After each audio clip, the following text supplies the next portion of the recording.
My mother's call came in at 6:47 in the morning, and I let it ring. The drainage tube in my left side ached when I shifted, so I didn't shift. The phone vibrated on the nightstand twice more before it stopped. 3 minutes later, my sister called. I let that one ring too. When the second call ended, I reached for the prescription bottle, then changed my mind. I needed my head clear for what was coming next. I picked up the phone with my right hand. My left arm couldn't go above my chest yet, and I scrolled to a name I had not called in 11 years. Margaret Henley, estate attorney. She had handled my grandmother's will the year I left law school. The phone rang once before she picked up. She said my name like a question. "Margaret," I said, "I need you to pull every account my father has, today, and don't tell anyone you're doing it." She didn't ask why. She asked, "How fast?" I looked at the dressing on my chest. 48 hours since they took it. Faster than that. Before I take you back to where this all began, please take a moment to like this video and subscribe to the channel. It helps these stories reach more women who need to hear them. And if you would, leave a comment telling me where you're listening from and what time it is right now. I read every one. To understand why I let my mother's call go to voicemail that morning, I have to go back 6 weeks. Back to Easter Sunday, in the house I had grown up in, with the same Easter ham my mother had been making for 40 years, the last meal we ate as a family before any of us knew what was missing. I was 41. I worked as a marketing director at a regional hospital system. I had a husband, David, and a daughter, Ashley, who was 14, and beginning to drive me to politely worded distraction. I lived an hour from my parents, just far enough that nobody asked me to drop by on weeknights, just close enough that I had no excuse to skip a holiday. My diagnosis was 2 weeks old that Easter. I had told Mom and Dad the week before. They had cried. Then they had asked when the surgery was. Then they had moved on to whether I would do chemotherapy. I had not yet told my sister. I had been telling myself I would tell her at Easter, in person. I had also been telling myself, more quietly, that I did not want to. My sister Karen lived 4 blocks from my parents. She had 2 boys and a husband whose business was always being described, by Karen, as complicated. Karen had a way of saying complicated like she was the only person in the family who had ever had to deal with anything at all. That Easter, she brought a folder. Mom had set the table by 10 that morning. The good plates. The cloth napkins she ironed twice a year and put away again. By the time we got there at noon, the ham was already out of the oven and resting under a dish towel, and the kitchen smelled like brown sugar and clove. Dad was on the back porch. He came in, kissed me on the side of the head, and asked how I was holding up. I said I was fine. He nodded once and went back outside. Mom watched him go and did not say anything. Karen and Greg got there at 12:30 with the boys. Tyler was 12 and Brandon was 10. Both at the age where one of them was always asking to be excused for the bathroom, and the other one was always announcing, loudly, that he was not the one who needed the bathroom. Karen had brought a green bean casserole. She had also brought a leather folder, which she set on the counter by the toaster and did not mention during lunch. Lunch went the way lunch always went. Mom apologized for the gravy. Dad said it was fine. Greg told a long story about a roof. Ashley asked twice when we could leave. I had decided, somewhere between the rolls and the green beans, that I was not going to tell Karen about the diagnosis that day. Not at the table, not in the kitchen, not on the way out. It could wait. Dad left the table during dessert. He said he was going to check the garage. He took his phone with him. After dessert, Mom and I cleared. She washed and I rinsed, the way we had since I was 9. The ham fat clung to the platter, and Mom worked at it with her thumbnail under the running water. Karen came in at the end with the folder. "Mom, while I've got you, I just need you to sign these." Mom dried her hands on her apron. "It's that thing the bank said we'd do," Karen said, "to simplify things, so they don't keep calling about every little form. All right, sweetheart, Mom said. Don't read it. It's all the same as before, just cleaner. Mom signed where Karen pointed. She signed the way she always signed, slowly, with the green Bic pen she kept in the drawer by the phone. Karen slid a second sheet across, and a third, and then she slid 3 small slips of paper across that I recognized, even from the doorway, as checks. Dad asked me to deposit these for him while he's at the lake this weekend. He says he keeps forgetting. Mom signed those too, on the back. Endorsements. I was standing in the doorway with a glass of water in my hand. I had heard every word. I watched my mother sign her name on the back of 3 checks in a kitchen she had stood in for 40 years. I watched my sister tuck them into the folder. I watched my mother go back to the sink. 2 weeks to surgery. I had a tumor in my left breast and a calendar on my refrigerator full of pre-op appointments. I did not have room for a folder. I let it pass. We left at 5.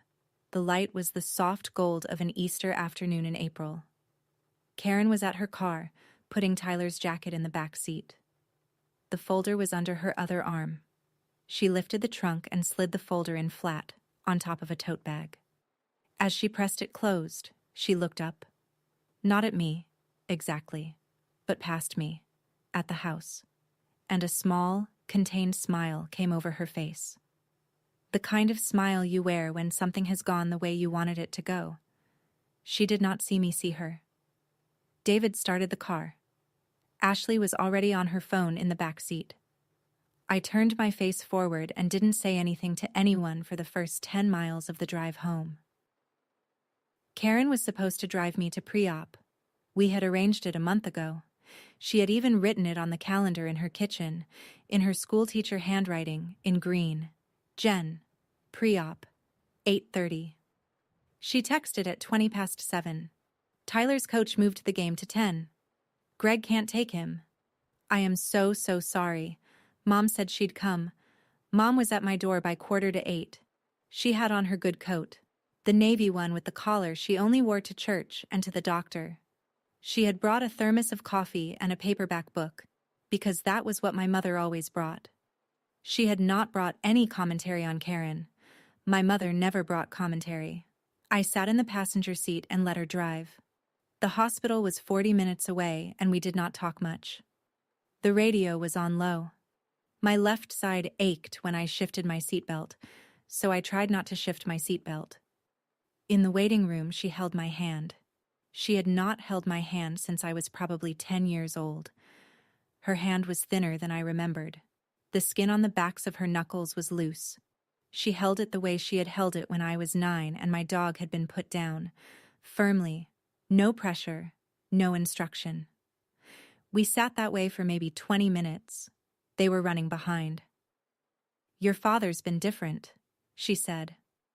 I looked at her sideways. She was watching the door at the end of the hallway, not me. "I don't know how to say it. He's at the lake again this weekend."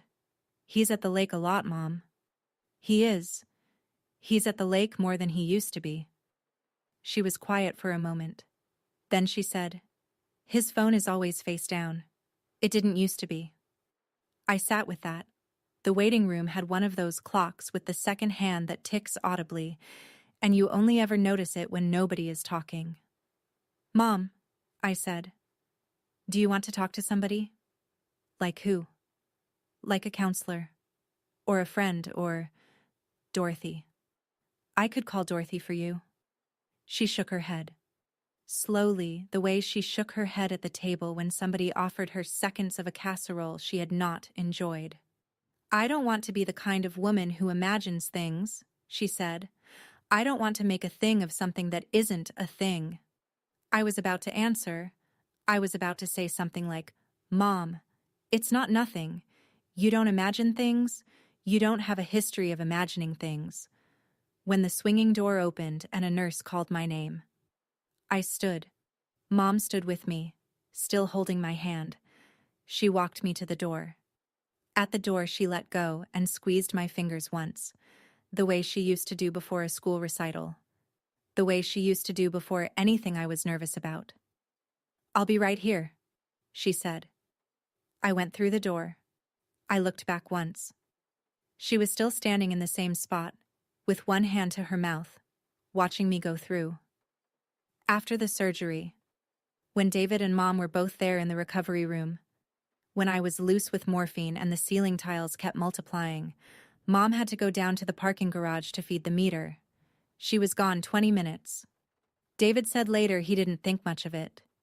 He looked out the window at one point, he told me afterward, and saw her in the driver's seat of her car, not getting out, both hands on the wheel, engine off, sitting that way for a long time. She didn't tell me about it. She came back upstairs and brought me a paper cup of ice chips, and she stayed until visiting hours ended. But David told me, later, after we knew everything, she had been sitting there with both hands on the wheel for a long time. That was all. The hours after surgery came to me in pieces. David in the chair by the window, reading, the tablet too bright in the dark room, the IV pole with 2 bags hanging, the blue bracelet on my wrist with my full legal name on it, which is a name I had not written down in 20 years, a nurse coming in to check the drain, another nurse coming in to check something else. The clock on the wall said 9. Mom was beside the bed. She still had her church coat on, the navy one. She had not taken it off. She had not put her purse down. It was in her lap, both hands resting on top of it. She was stroking my hair. I had not had my mother stroke my hair since I was probably 12. She did it the way she did everything, slowly, methodically, without comment. She started at the temple and went toward the crown and started over. After 3 or 4 passes, I realized she was probably not aware she was doing it. Karen had not come. She had texted at 6. "Brandon's running a fever. I think it's strep. I can't risk bringing it to the hospital." She had texted again at 7. "Tell Jen I love her. Tell her I'll come tomorrow." Mom had read both texts to me out loud. She had not commented on either one. Now Mom was looking at the wall. Not at me. Past me. At the wall. "Your father said he'd come tomorrow morning." He's at the lake again." I was too far gone to ask the question. I was too far gone to ask why my father had been at the lake the night his daughter had cancer surgery. The morphine had taken the question and floated it somewhere just above my head. I could see it. I could not reach it. I closed my eyes. Mom's hand kept moving over my hair. When I woke up next, she was gone. David was in the chair in the corner, asleep with his head on his shoulder. The light coming through the window was the wrong color. Not yellow, not gray. The kind of light hospitals have at 4 in the morning. The phone on the bedside table was buzzing. Face down on the laminate. I had set it face down on purpose. It was buzzing in long stretches. Not a single call. Calls in succession. One ending, the next starting. The buzz traveled up the side of the table and into the metal frame of the bed and along the rail to my hand. David was asleep. I could not lift my left arm. I rolled my head to look at the phone. The buzzing did not stop. 2 days later, they sent me home with the drainage tube in my side and a list of things I was not allowed to do for the next 6 weeks. I was not allowed to lift anything heavier than a coffee cup. I was not allowed to drive. I was not allowed to raise my left arm above my heart. I was allowed to sit. I was allowed to sleep. I was allowed to take the white pill every 6 hours and the small blue pill twice a day. David made me eggs. Ashley brought me a stack of magazines from the basement. The drain bulb pinned to the inside of my shirt collected fluid the color of weak tea, and I emptied it into a measuring cup 3 times a day and wrote the number in a notebook the nurse had given me. The morning after we came home, the phone rang at 6:47. I knew before I picked it up. The way you know. "Mom," I said. "Jennifer, your father had papers served on me at 6 this morning. There was a man at the door. I was in my bathrobe. He had an envelope." Her voice was working hard not to break and not succeeding. "I don't understand." "Mom, Where are the papers right now? On the kitchen table. Put them in the drawer where you keep the bills. Why? Just put them there. Don't read them again. Don't show them to anyone yet. Don't call anyone. Jennifer, he's been my husband for 46 years. I know. Mom, listen to me. Put the papers in the drawer. Sit down. Don't make any phone calls. I'll call you back in an hour. She was crying when she hung up. She was trying not to. I could hear her trying not to. I lay back against the pillow. The drain bulb was warm against my ribs. I could see a corner of the dressing if I looked down. I did not look down. The phone rang again 3 minutes later. Karen. Jen. Mom called me. She's a wreck. I've never heard her like this. She can't be alone. I have the boys. Greg's got a job thing. I literally cannot. You have to take her in. Today. I'll drive her over. I'll call you back. Jen. She can't be by herself. I'll call you back, Karen. I did not call her back. I sat on the edge of the bed for 2 minutes with the phone in my right hand. My left arm was useless against my chest. Outside, a sprinkler was going somewhere down the block. I could hear it through the window. Tick, tick, tick, tick, shh. Tick, tick, tick, tick, shh. I scrolled to a name I had not called in 11 years. Margaret Henley, estate attorney. She had handled my grandmother's will the year I left law school. She had sent me a Christmas card every December for 9 years after that, a plain white card with her name printed at the bottom, and I had sent her one back. The cards had stopped a few years ago, mine first. She picked up on the first ring. Jennifer Caldwell, she said, like it was a question and an answer at the same time. Margaret, I'm sorry to call you like this. Don't. What is it? I told her. Not all of it. The piece I knew. Dad served papers at 6 in the morning, the lake every weekend, the folder Karen had brought to Easter, the checks Mom had endorsed at the kitchen sink. I told her about my surgery. I told her where I was sitting and what I could and couldn't do. She let me finish. There was no sound on the other end of the line. She was that kind of listener. The kind who lets you get to the end of a sentence before she does anything with it. When I finished, she said, "Are you sure you want to know everything? Because once I pull this, we can't put it back." I looked down at the dressing on my chest. Pull it. Give me until Wednesday. Faster. There was a small sound. It might have been her writing something down. It might have been a laugh. The small kind. The kind Margaret Henley was capable of. "I'll call you Tuesday," she said. Margaret called Tuesday at 4 in the afternoon. I was in the recliner in the living room with the heating pad on my back. The drain bulb had been emptied at noon, 22 milliliters, a good day. David was at work. Ashley was upstairs. "Jennifer, you'd better sit down. I assume you're already sitting down." "I'm sitting down." "All right. I have your father's primary checking, his joint checking with your mother, his money market, the IRA, the brokerage accounts.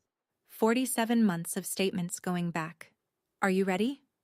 "Yes." Starting in May 3 years ago, on the first business day of every month, there is a wire transfer of $4,000 out of his individual money market account.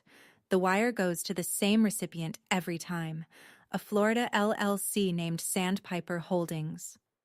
I closed my eyes. I had my paralegal pull the registration. Sandpiper Holdings is a single-member LLC registered in Pinellas County, Florida.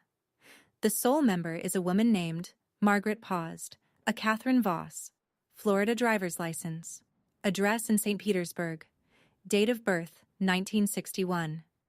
Do you know that name? No. All right. Hold on to it. We will be coming back to her. I had a measuring cup on the side table and a hospital notebook. I picked up the pen. Sandpiper Holdings, Catherine Voss, St. Petersburg, 1961. Margaret, 3 years. 3 years, 47 months. That's $188,000. I wrote the number down. I underlined it. I wrote the number down again. How? I said. How does this happen, and Mom doesn't know? That's the second part of what I have to tell you. The light through the front window had that long, late afternoon angle. Across the street, the neighbor's dog was barking at a squirrel. I could hear David's truck coming up the driveway. Jennifer, the wire instructions for these transfers were not issued from your father's terminal at Schwab. They were submitted electronically, from an outside IP address. Outside meaning? Meaning not from his laptop, not from the family computer at the house, not from the desk at the office he gave up 4 years ago, from somewhere else.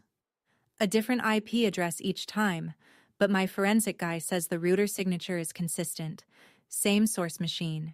He can trace the source by tomorrow morning. Margaret. I know. Margaret. My father is 71. He uses a flip phone. I know. He calls the cable company once a month because he can't get the TV menu off the screen. Jennifer. He has never opened an online banking app in his life. I know. Then who? I heard her chair creak. The kind of creak it makes when somebody leans back in a leather office chair and sets a pen down. That's what we are about to find out. David was at the door. I held up one finger. He nodded and went into the kitchen without saying anything. Margaret. What if it's somebody who works at the bank? Possible. I've ruled out the bank already. The IPs I have access to don't trace to Schwab infrastructure. Whoever this is has Robert's full credentials. Username, password, two-factor. He doesn't even know his own password. I am aware. I sat with that. Margaret, who else has his password? I don't know yet. I will know in 18 hours. Don't ask anyone in your family any questions in the next 18 hours, Jennifer. Don't say a word to your mother. Don't say a word to your sister. Don't say a word to your father. Are we clear? We are clear. You are going to want to. Don't. I know. 18 hours. She hung up. I sat in the recliner with the heating pad on my back and the notebook open on my lap. The neighbor's dog had stopped barking. The kitchen was quiet. David had not come back into the living room. He was giving me the space. Sandpiper Holdings. Catherine Voss. St. Petersburg. $188,000. Out of my father's account. In $4,000 increments. For 3 years. From a router he could not have used. On accounts he could not have logged into. With credentials he did not know. Whoever set this up wasn't my father. My father couldn't reset a router. So who? I sat there until the heating pad shut itself off automatically, and the light through the front window went from gold to gray. I did not move. I did not open the notebook to a new page. I did not call anyone. 18 hours. David drove me to Mom's on Wednesday afternoon, 5 days post-surgery. The drain bulb was still pinned to my shirt collar, but the output was down to 15 milliliters, and the nurse said it could probably come out by the weekend. Mom met us at the door. She was thinner than she had been 2 weeks ago, not noticeably. The kind of thinner you only notice when you have been looking at someone since you were born. Karen's car was in the driveway. We went into the kitchen. Karen was at the counter. She had a yellow rubber glove on her right hand and a sponge in her left. The dishwasher was open and half-loaded. There was a load of laundry running in the basement. I could hear it through the floor. The mail was sorted into 3 piles on the kitchen table. Bills, junk, and what looked like sympathy cards from people who had heard about the divorce already. "Jen," Karen said, "sit down. You shouldn't be standing." She crossed the kitchen and pulled a chair out and steered me into it with a hand at my elbow, gently, the way you'd help an older woman. Mom put on the kettle. Her hand shook a little when she set the kettle down on the burner. I watched her not notice that her hand was shaking. "Mom, sit. Let me make tea," Karen said. "Sit with Jen. She drove all the way out here." Mom sat. Karen made the tea. David went out to the garage with Greg, who was doing something with a leaf blower that did not need doing. That left the 3 of us in the kitchen. Karen at the counter. Mom and me at the table. "How's the drain?" Mom asked. "Better. They might pull it Friday." "Are you sleeping?" "On my back. Mostly." "You used to sleep on your stomach as a baby. I had to flip you over 100 times a night." "I remember you telling me that." "You don't remember it. You couldn't possibly remember it." "I remember you telling it to me." She smiled, the first smile of the visit. It went away again quickly, but it had been there. Karen brought tea. She brought 2 mugs to the table and set them down, and then she gestured me into the hallway with her chin. A word. I followed her into the hallway, slowly, with my left arm against my ribs. She stopped halfway down the hall, by the closet where Mom kept the vacuum. She kept her voice low. "She's not eating, Jen. She had a piece of toast at noon. That was it. She drank coffee for breakfast, and she's been pretending the coffee was breakfast. I've been trying to get her to eat more, but she just pushes the plate." I nodded. I didn't say anything yet. "Greg's company is going through layoffs. Did I tell you that?" "No." "I haven't told anybody. I haven't slept in a week. My boys don't know what to do with a mother who looks like this. Tyler asked me yesterday if I was sick." Her voice cracked. "Just a hairline crack, not the full thing." "Jen, I just want Mom to be okay. That's all I want. That's all any of this is for me. I just want her to be okay." She put her hand on my arm, the arm that hurt. I let her. For about 3 seconds I almost felt the thing she wanted me to feel. Then I thought about the IP address and the router signature and the 18 hours, and the feeling came up against something hard inside me and stopped. I said, "I know, Karen." I said it the way Mom would have said it. No commentary. We went back into the kitchen. Mom had finished her tea. Karen took the cup to the sink. Mom walked us to the door at 5. At the door, Mom hugged me. Carefully, on the right side. Her face against my hair. "I don't know what I'd do without your sister," she said into my hair. I didn't answer that. David and I walked to the car. As I was getting in, I looked back at the porch. Karen had come outside to wave us off. Her hand was on Mom's shoulder. Not lightly. Resting there. Settled there. As if it had been there for some time and was going to stay. Mom did not seem to notice it. Mom waved. The hand stayed. We pulled out of the driveway. Margaret's office was on the 3rd floor of a brick building downtown that had been a bank in 1920 and a law firm ever since. The elevator smelled like old paper and lemon polish. It was Thursday, 6 days after the surgery. David had driven me. He waited downstairs in the lobby with a coffee. Margaret's office had 2 leather chairs across from her desk and a window that looked out at a parking lot. There was a file open on her desk. There was also a phone on speaker, blinking, and a man's voice was saying something on the other end that I came in halfway through. "Can confirm. The router signature is consistent across all 47 transactions. The MAC address resolves to a residential cable modem. The account is in Springfield Township." "Whose account?" "The cable account is in the name of..." There was a sound of paper. "Karen Riley, with a P.O. Box billing address. The IP belongs to Karen Riley." I sat very still. Margaret was not looking at me. She was looking at the speakerphone. She let the room hold the sentence. Then she said, "Thank you, Frank. Send me the written summary by tonight. Encrypted." Frank said he would. Margaret hung up. She turned to me. Her face did not change. I appreciated that. I had been afraid, on the drive over, that somebody was going to make a face at me, sympathy or shock, or a worse face yet, and I would not be able to handle it. She slid a folder across the desk toward me. "This is a copy of the document your sister had your mother sign at Easter. I pulled it from the county recorder this morning. It was filed there 4 days after Easter Sunday." I opened the folder.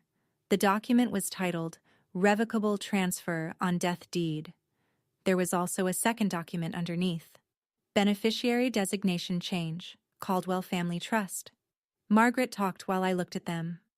The first document deeds the house, on your mother's death, to your sister Karen. Outside of probate. Outside of the will. She would simply walk in the day after your mother dies and take the deed to the courthouse. I turned the page. The second document changes the named beneficiaries of your mother's trust. As of the day she signed this, your mother's trust pays 100% to your sister Karen on your mother's death. You were on the previous trust as a 50% beneficiary along with your sister. Your name has been removed. I read the page twice. The signatures were Mom's. The same green Bic pen. The same slow, careful loops on the P of Patricia. There's a third thing, Margaret said. She slid a single sheet of paper across the desk on top of the folder. This is a printout of the email correspondence between your father and your sister Karen from the period the wires began. I subpoenaed his email under the divorce filing. Your mother's attorney is now in the loop, by the way, and we are working together. Your sister Karen has been your father's only contact about the Florida money for 3 years. She set up the wires. She gave him plausible cover. She called Catherine Voss for him when he didn't want to. She has known about Catherine Voss since she was a year into existing. I read the printout. It was a chain. Did you remember the May payment, Dad? She'll be expecting it. I'll handle it. Don't worry. 2 sentences from him. Thanks, honey. You are a lifesaver. I closed the folder. I sat there. The leather of the chair was cool against the back of my neck. My left side ached in a way that had become so constant I no longer noticed it, except as a kind of low tone underneath everything else. Margaret folded her hands on the desk. Jennifer, I want to ask you something. You don't have to answer it now. I waited. Did your sister know about your diagnosis before your father filed? I looked at her. I told her 2 weeks before he filed. All right. She knew the surgery date. She knew I would not be able to drive. She knew I would not be able to work for 6 weeks. She knew the medications I would be on. All right. She told me to take Mom in on the morning Dad served the papers. All right. She knew exactly when I would be. I stopped. I found a word. Least equipped. Margaret didn't answer. She let me sit with it. The window behind her was bright and a single car was pulling out of the parking lot below. Jennifer, she said finally, I am very sorry. I did not answer. I had nothing to put in the place where the answer would have gone. I drove to Mom's on Saturday morning, 8 days post-surgery. I drove myself slowly, with the seatbelt pulled out a little so it wouldn't press the dressing. The drain had come out the day before. The little hole in my side was bandaged with a square of gauze. I told Mom I needed her to come stay at my house for the weekend. Just the weekend. To help me. The wound was healing well, but I was tired, and David had a conference, and I needed her to make me chicken soup the way she made chicken soup. Mom packed a bag in 20 minutes. She brought a thermos and a paperback. She had been ready to be needed. She had been waiting to be needed, I think, for some time. Margaret was already at my kitchen table when we walked in. Mom stopped in the doorway. She looked at me. Her eyes went to Margaret. Her eyes went back to me. Jen. Mom. Sit down, please. She sat. I made tea. I made it the way Mom made tea. Kettle, loose leaves, the small white pot with a chip in the lid. I set the pot on a trivet between her and Margaret. Margaret had brought 4 folders. She laid them out on the table the way you lay out a hand of cards. She did not start with the worst one. She started with the smallest one. Mrs. Caldwell, I'm going to walk you through what I have. I am going to go slowly. You can stop me at any time. I am not going to tell you what to think about any of this. I am only going to tell you what is in the folders. All right. She started with the wires. 47 of them. Sandpiper Holdings. Catherine Voss. 3 years. Mom listened. She did not say anything. Margaret moved on to the second folder, the Easter document, the transfer deed, the beneficiary change. She read the relevant lines aloud. She set the documents down where Mom could see them. Mom looked at her own signature on the P of Patricia. She touched the page. She did not move her hand for a moment. Margaret moved on to the third folder, the forensic report, the IP address, Springfield Township, the cable modem, Karen Riley. Mom did not cry. I will say this about my mother. She did not cry. She had cried the morning the papers were served. She did not cry now. Margaret moved on to the fourth folder, the email chain. When Margaret was done, Mom sat for maybe 2 minutes without saying anything. The clock on the kitchen wall went around twice. I could hear the refrigerator hum. Then Mom said, "If I sign something today, can I take that Easter document back?" Margaret nodded. "We can revoke both, the deed and the beneficiary change. I can have a revocation of each ready in the next 10 minutes. You can sign them at this table. We will record them at the courthouse on Monday. And it will be like Easter never happened." Yes. As far as those 2 documents go, yes. Is there anything else my daughter has done that I will need to revoke? Margaret hesitated. Then she said, "She has a power of attorney on your accounts that your husband signed 3 years ago. Quietly. We can revoke that as well." Revoke that too. Margaret took out her laptop. She pulled up 2 templates. She typed in Mom's name. She typed in the date. She turned the laptop toward Mom, and Mom read both pages, slowly, all the way through. Mom asked one question. Margaret answered it. Mom signed both pages with the green Bic pen she had brought from the drawer in her own kitchen, because that was the pen she signed important things with. When she was done, Mom set the pen down. She looked at her hands on the table. She said, "Your sister has always wanted what wasn't hers." I did not say anything. I should have seen it. I think I did see it. For a long time. And I told myself I was being unfair. I would tell myself I was being a bad mother.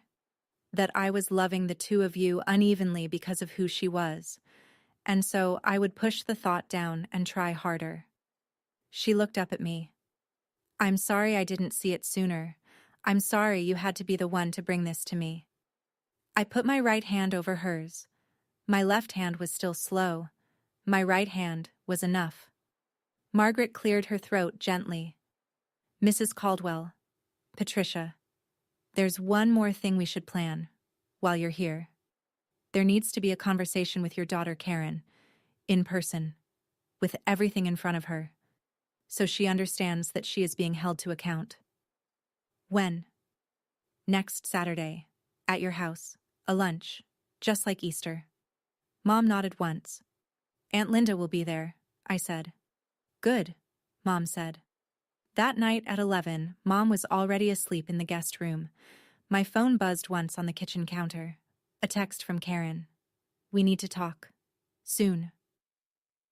Karen came over on Friday, 10 days post-surgery. She did not call ahead. She pulled into the driveway at 3 in the afternoon, while I was on the couch with a book in my lap that I had not turned a page of in 20 minutes. I knew the sound of her car. I knew the sound of her car door. David was at work. Ashley was at school. Mom had gone to church with Aunt Linda for the choir rehearsal. The house was empty. Karen rang the bell, which she had never rung before in her life. She had a key, and she had always used it. I went to the door. I unlocked it. I stepped back. She came in. She did not bring food. She did not have her purse. "Where's Mom?" "At church. With Aunt Linda." She walked past me into the living room and sat down on the couch. She did not ask how I was. She did not look at the bandage on the side of my shirt. She did not ask about the drain or the appointment or the medication. She sat down on the couch and crossed her legs and rested her hands on her knee. "Jen, I'm going to be straight with you." I sat down across from her in the armchair. Slowly, I kept my left arm against my ribs. "I have a friend at the bank, the Schwab branch off Route 9. She mentioned to me in passing on Wednesday that someone has been pulling Dad's records. An attorney. A request from an attorney. I want to know if that attorney is yours. I didn't answer. Jen, I didn't answer. All right. I'll take that. Listen, I don't want to fight with you. You just had cancer surgery. You should not be doing this right now. This is not the time. What do you think I'm doing, Karen? I think you are running through Dad's accounts because you're upset he left Mom and you want a chunk of him for it. I get it. I do. But you are going to drag Mom through a financial probe right now while she is the most fragile she has been in her entire life, and that is not going to be good for her. Do you hear me? That is not going to be good for her. Karen. And I'm going to say one other thing, Jen, because somebody has to say it to you, and I don't think anybody else will. If you keep going down this road, I'm going to have to tell Mom what you are doing. I'm going to have to tell her you are using her surgery, your surgery, as a reason to go after Dad's money. I'm going to have to tell her you are exploiting a woman who just lost her marriage to make sure you get yours. Her voice was even. She had practiced this. And Mom is not going to come back from a thing like that, Jen. Not at her age. She is just not. So I'm asking you, as your sister, as somebody who loves Mom, drop it. She stood up.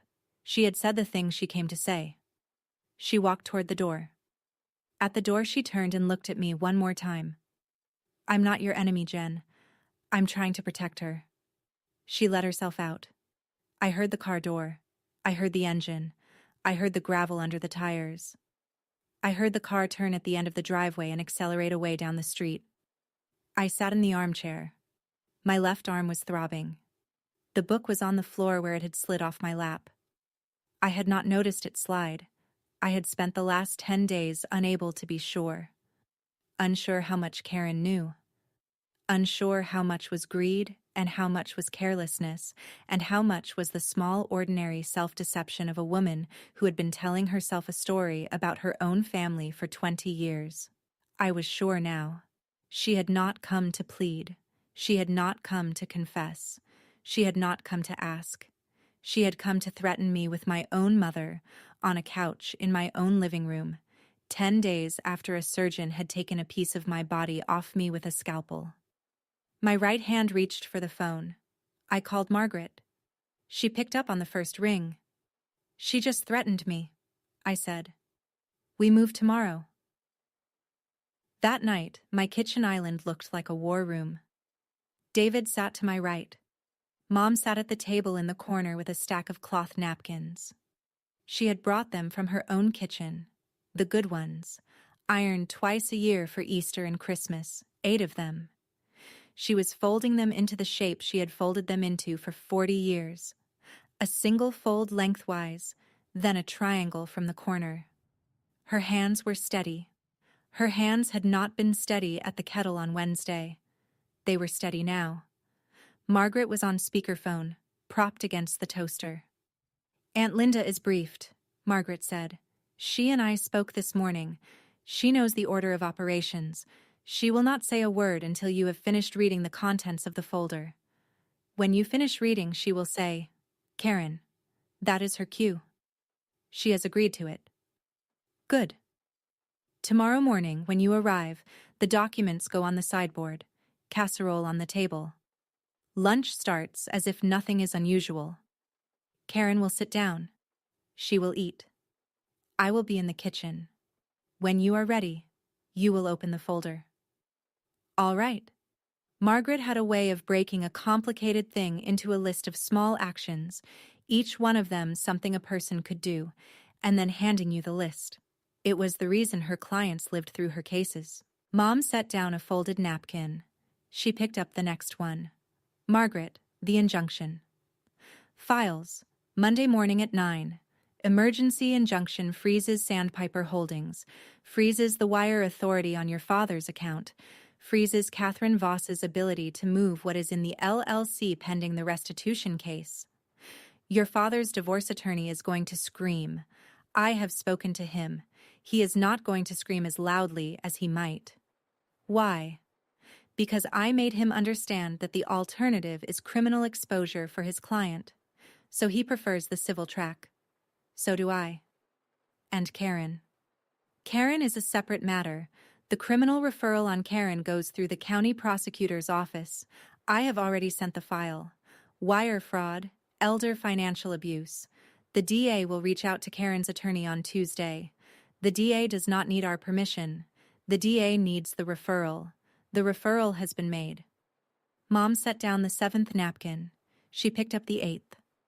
I have one more thing for you to sign tonight, Patricia, Margaret said. Last one, I'm sorry. Bring it. I went and got the page from Margaret's folder on the dining room table. Mom set the napkin down. She read the page. It was a 1-page document. A revocation, in writing, of the power of attorney granted to Karen Riley on November of 3 years ago. Effective immediately. Notarized. There was a notary block at the bottom. Margaret had brought a notary stamp, which she would use in the morning before the lunch. Mom signed it with the green Bic pen. That's the last one, Margaret said. Mom nodded. She picked up the 8th napkin and folded it. She looked tired. She had looked tired since Wednesday. She would look less tired in 2 months. She would look like herself again in 6. I did not know that yet. Sitting at the kitchen island, I had hopes and fears, and a list, and a piece of cardboard from the hospital pharmacy that said the sutures would dissolve in another 2 weeks, and a left arm I could now lift to my collarbone without thinking about it, which was most of what I had to know about anything. When Margaret had hung up, Mom stood. She stacked the 8 napkins. She walked them across the kitchen to me. Set the table at my house tomorrow morning, she said. Just like always. The blue plates, the glasses with the gold rim, the water pitcher on the sideboard. Don't change anything. Tomorrow needs to look like every Sunday lunch I've ever made. That's how she'll come in. I took the napkins from her. I held them against my chest. I could hold them with both arms now. Mom. Yes. You don't have to be the one to ask her to leave. She looked at me. She was 68 years old.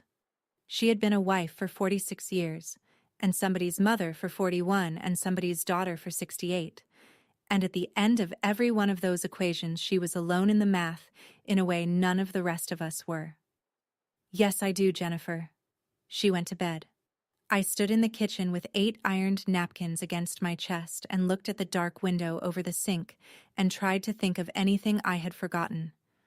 I could not think of anything I had forgotten. I drove Mom to her house at 10 on Saturday morning.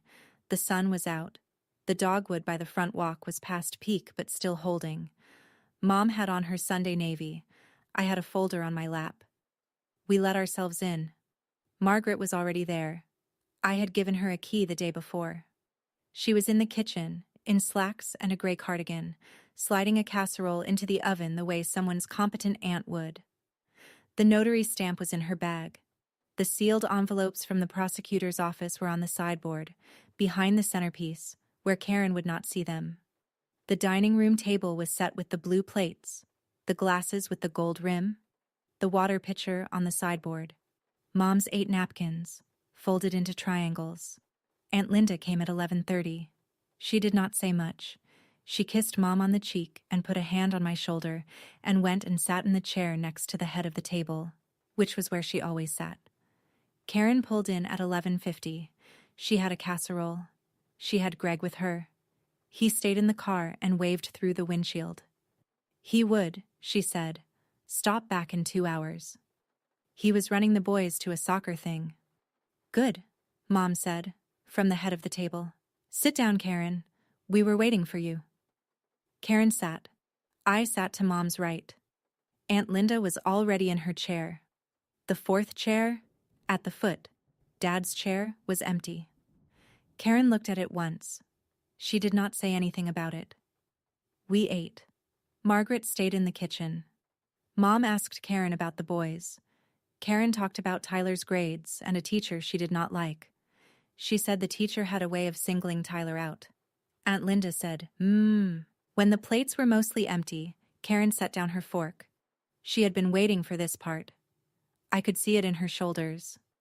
Mom, I want to talk about the house. Mom set down her glass. Dad's lawyers are going to come for it. I've been thinking.